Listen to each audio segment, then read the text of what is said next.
This channel is like the corridors of the Death Star. You hear whispers of Vader constantly, because he's been the boss around here for quite a while when it comes to those budget gamepads. I've had my way with the Vader 2, 3, 4, stop counting, today we're on the 5. Not to throw any undue shade at GameSir, pop the umbrella on him, so to speak, but FlyDigi is pretty much doing the exact opposite. Instead of releasing a slew of models and a big old oversaturated lineup of controllers that bleed over into each other's features, price, pretty much the same controllers, causes a lot of confusion for their customers, but also a lot of fun for people that review controllers. FlyDigi over here takes their time, almost like Rockstar Games with Grand Theft Auto releases. Not that crazy, but letting their products bake and marinate to where it's a big fucking deal between each model. The 3 to 4 used Hall effect thumbstick modules that were adjustable on the outside with tension adjustment rings. This new version, completely new rear button design, works with a new charging dock, has better battery life, and 2 additional bumpers on top for add 'em up, sister, 8 extra inputs on this controller. Oh yeah, and you know how I'm always saying, rubber grips, they feel so good on your palms, as long as they don't break apart in the first couple months. Yeah, there's a nice,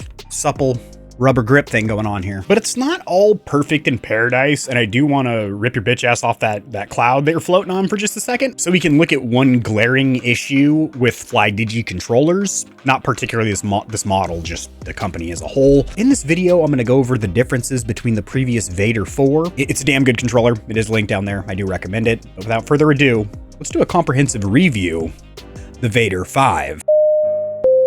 This is your controller captain. We've reached 6,900 feet. Go ahead and start flicking the sticks and mollywopping the back paddles. You don't like back paddles? How about those rear buttons? We've tested almost 100 custom and premium controllers, and we're only at the beginning. You need a thumbstick guide or tutorial on how to overclock your controller? Check out the controller playlist. Bing bong. Controller captain out. A quick disclaimer to my audience, the Stallions and Stallionettes. You can sit down. There's a couple extra chairs here in the front. This controller, as well as a closet full of candy, was sent by FlyDigi over the last couple months without them knowing when I was going to show them my lollipop. They had no idea when this review was going to come out. 3 or 4 FlyDigi controllers and a couple of accessories to talk about. So that glaring issue I mentioned earlier in the intro, that dun dun dun moment, is just the fact that these are straight up Chinese controllers, and if you're in North America trying to pick them up, you will find that you can buy them on Wish and Alibaba and Temu and all those sites that have pretty much no customer support and may or may not ever get to you, or you might get a completely different product delivered. But then they're also sold for about 20% more expensive on sites like Amazon, which is generally where I buy them because it's a reputable vendor where you have some layer of customer support. Furthermore than just where to buy, it does get a little bit confusing because you click on this main website and you will see that it's actually $86 for the Vader 4 Pro, but then the new one that just came out is $80 from $80. Then when you click on it, you can't actually buy anything here. And this site just looks kind of, I don't know if I want to give my credit card information to this son of a gun, you know what I'm saying? Gadget Hyper, I'm not hyper to use that site either, to be honest with you. So where do you buy? You're going to pay a little bit more expensive on Amazon to not sweat about it, or you can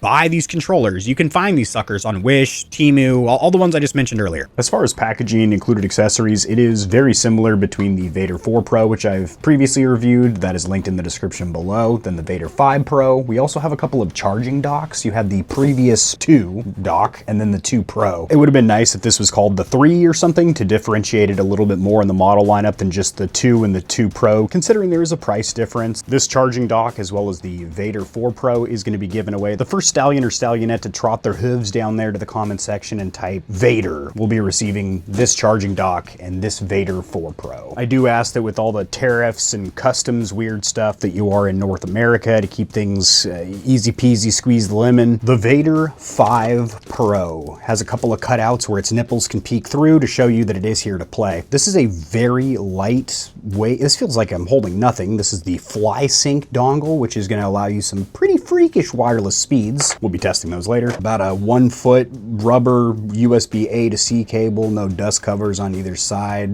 It's looking like a 3.0 because it's blue, but it feels pretty, it's gonna live down there next to the old man slippers now. Same exact cable with a little bit of documentation over here on the 4 Pro, which has had a full comprehensive review. Once again, that is linked down there in the description below. I'm not really gonna take this out of the packaging because this is somebody's controller and I don't wanna foul up your new rig. Very small note, but I decided to take a whiff of the packaging as I opened up the little baggies, and there was a very strong chemical smell that punched me in the face. It's early for that. Your dongle for the Vader 4 Pro is in this little cutout. It is called FlySync as well, and it is branded with the specific model Vader 4 Pro. So if you have multiple FlyDigi controllers laying around, you're still probably gonna get the dongles mixed up because from a glance they look identical. Flipping it over, it is branded. The job of these two charging docks is identical. It's a little cradle for you to be able to drop in your controller after a day of play, letting you put that USB stick of gum looking ass dongle so you can save a USB port by pairing up to your PC. Controller manufacturers have been doing this for a long time, but we love to see it. There's an extra little pogo pin over here, which would make me assume that this would charge a little bit faster than the previous version. At least it should, because it's more expensive. Is the only new feature this little screen? If it is, I'd rather have this one. I actually prefer the less distracting non-RGB screen because in practice, this is an effect that I ended up turning off after the first day. One perk of the 2 Pro is that it does have an additional USB-A port, so I wouldn't really call it a hub or an expander, but you're not wasting any ports as where you're still using a port with this sucker. But if you are strapped for desk space, this is definitely a smaller profile, more compact. Oh,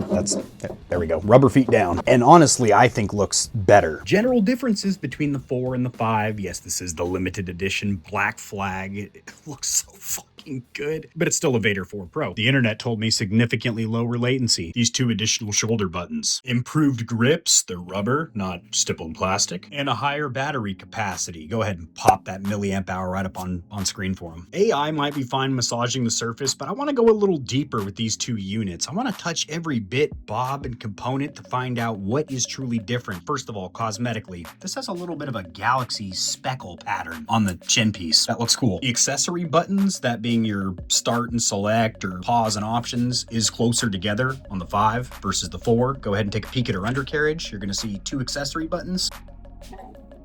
Car just fell off the jack stand. Get it back up there before the customer sees. This has the 2 pads to work with the charger dock 2. This has the 3 pads to work with the charger dock 2 Pro. There is quite a few other differences past the surface level, so I'm just going to start rattling them off rapid fire. Watch yourself. This one does have the new additional bumpers, which are phenomenal. I do think that all Pro controllers should have these. They're in a perfect place between the bumpers and the triggers to where you have 2 additional inputs. These ones are very similar to Razer's, but sculpted a little bit better, I would say. Cut down a little further to where the chance of accidental actuation's lower. I like these. They're also pretty much dead silent. Quieter than the bumpers and the triggers. The new 5 has also done away with the silly track. It's a mobile phone clip. It's an optional thing that you're gonna see on a lot of third-party controllers where you can snap on clip for your phone if you wanna go mobile. I don't think that should be on a goddamn Pro controller, my friends, and neither does FlyDigi. It's not on the new joint. The triggers are different. 2-minute teaser, special effects flying at your corneas on the FlyDigi website, and one of the things that they touted was new triggers, and I will say in general gameplay, here's what's going down. They're louder, but they do feel better. The main thing is there is no real take up or slop. Yeah, that's a little bit of wiggle there, but that's spring loaded and has resistance. Doesn't feel like it's ought not to be there. It feels perfect, and then you get this little click actuation, snapback or rebound. Also cosmetically, it is smoked plastics. You can see the impulse vibration motors wiggling in there. Now coming over here, they are quieter, but they feel kind of mushy and just unsatisfying. As were these precise and buttoned down, I guess they do feel a lot more better, okay? I'm at a loss for words here. These do feel better. Face or action buttons feel the same, but are quieter, quite a bit quieter on the new joint.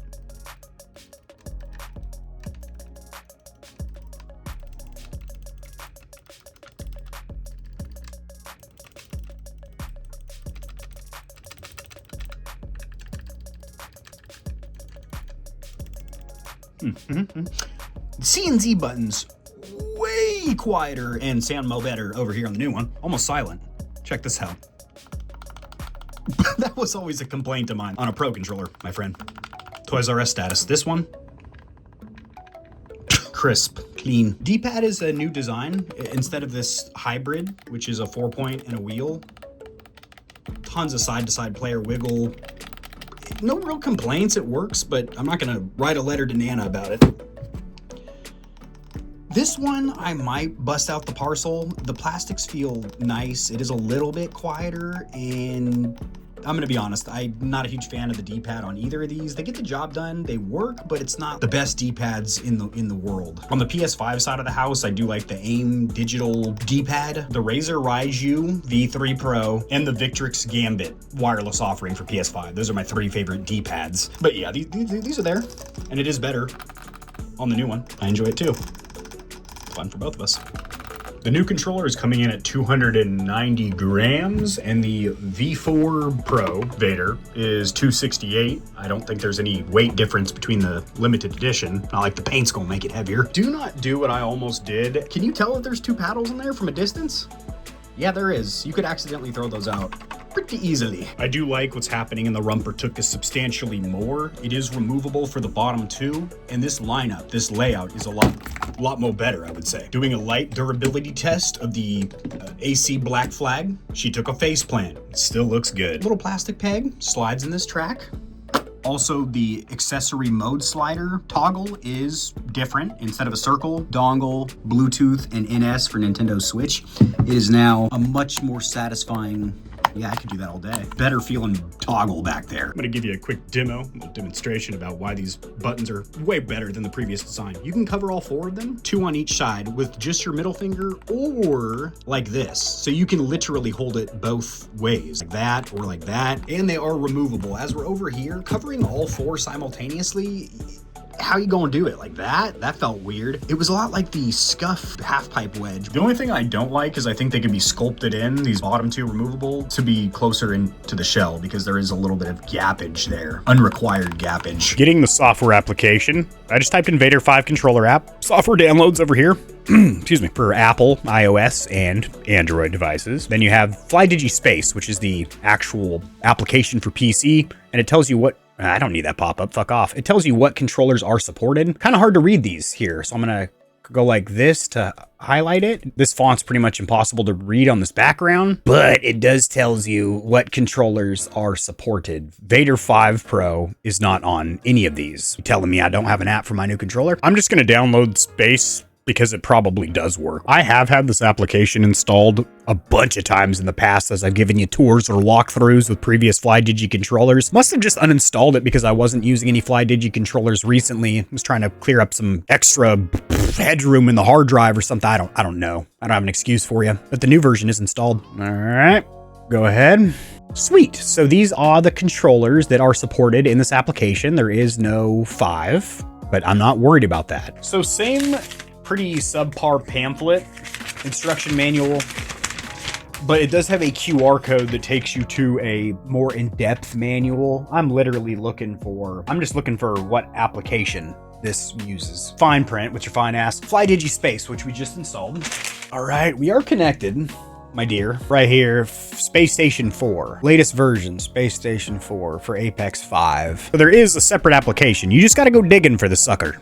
Downloading some gaming software from the depths of a Chinese site, which I'm sure is safe. Oh, you better wine and dine me before you crash my PC. Ooh, there it goes. Wasn't worried for a second. You were nervous. I wasn't. Not the smoothest experience thus far. Private, you have to agree to some shit to customize your controller. All right. Not ideal. Oh my God, there she is. Let's go ahead and full screen this application. Can you snap it and resize it? Yes, you can. Windows optimization is pretty good here. I like that. Smooth. Click on the device. All right, everything's in Chinese characters. Let's change it to my native tongue. Settings. Language is already in English. Dang, there's a lot of options in here. This is fucking sick. Let's go ahead and put the sleep time down to 5 minutes to save battery life. Customization here. I know you controller nerds are eyes rolling back in your sockets right now. First thing you should do is that initial update. This is for the application, which I just installed, so that's up to date. This is for the controller. Bam, flash it. This is cool. You get some patch notes letting you know what's happening with this update. Fix the issue where the macro playback was shitty. Download it. Excuse me? What's that? While it's doing this update, the RGB, wow, it's fast.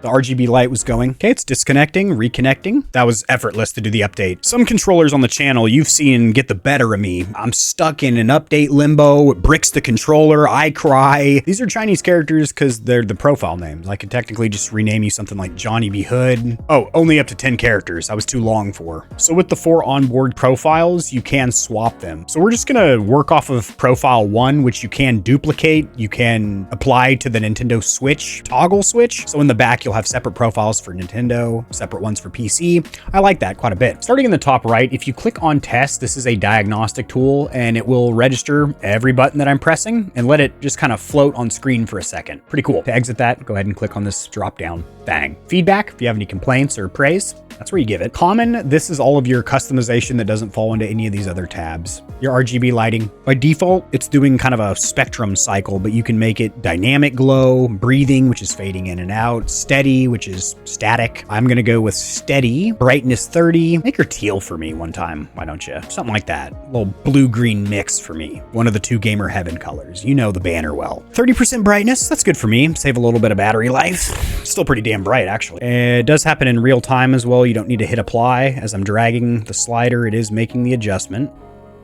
Doing a little vibration test. So this is a different way of handling button mapping that I've seen in any other application. Click on the controller image above. Okay, so this extra bumper right here. Press the button on the controller or keyboard to modify the mapping. What if I hit Alt plus S? It only did one input.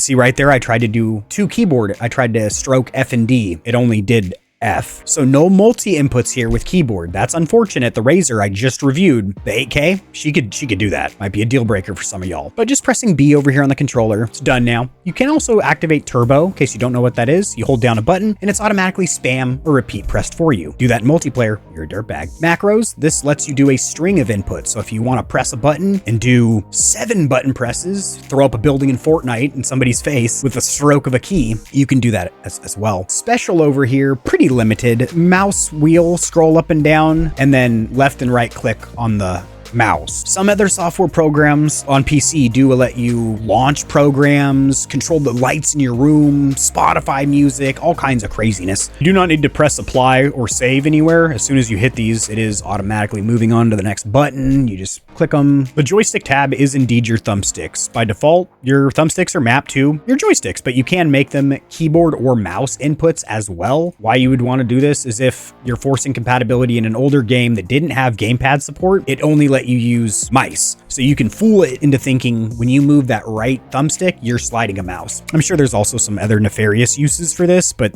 that's the non-dirtbag usage for that. This is a great feature, and I'm starting to see it in way more controller manufacturers' software. You can change the algorithm of how your thumbsticks are registered. Rectangular or circle. Rectangular is probably what you're used to with potentiometer thumbsticks. Circular does smooth out the edges a little bit. Personally, don't see a benefit. In practice, I tend to get better results or feel more consistent with my movements with rectangular. Same thing over here. You can make a custom sensitivity curve to where it ramps up in some weird way. Default or linear has always satisfied me. So this would be bumping up a bigger dead zone. This would be a smaller dead zone, top dead zone, so the maximum. So if you want to only press your thumbstick halfway and have that be running full speed, you would set that there. And if you mess anything up, just click default. Gyro. And I really like that they tell you left joystick, this is gonna make sense for racing games. Right joystick makes sense for the shooters. Clicking on it, you will have sliders for gyro sensitivity as well as a dead zone offset, because you don't really want it so sensitive that when you sneeze, you're doing a 360 no scope. Also, this is very important to have a toggle switch because you don't want it on all the time. You generally want it hold down left trigger, you're aiming down sights, then you can feather around, or maybe a